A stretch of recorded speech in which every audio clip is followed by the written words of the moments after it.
ஒரு 8th standard படிக்கும் போது இந்த கிறிஸ்மஸ் டைம் வரும்போது பார்த்தீங்கன்னா எங்கள் ஊரில் நிறைய பேர் ரட்சிக்கப்படாதவர்கள். இவர்களுக்கு எல்லாருக்கும் ஊழியம் செய்யணும்னு அந்த சின்ன வயசில் ஒரு விருப்பம். அன்னைக்கெல்லாம் நிறைய ட்ரம்ஸ் வச்சுருப்பாங்க. ஆனால் அந்த ட்ரம்ஸ் வாங்குறதுக்கு காசு இல்லை.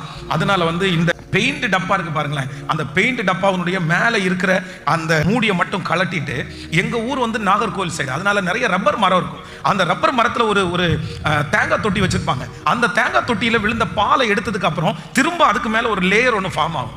அந்த லேயரை எடுத்து அந்த பெயிண்ட் டப்பாவுடைய மேலே டைட் பண்ணி கட்டி கழுத்தில் கட்டி தொங்க போட்டுட்டு வீடு வீடாக போய் பாட்டு பாடுவோம். ஏசப்பாவை பற்றி பாடிட்டு அந்த வீட்டுக்கு ஒரு ஜெபம் பண்ணிட்டு அந்த பைபிளில் இருக்கிற ஒரு வசனத்தை வாசிச்சுட்டு அப்படியே வருவோம்.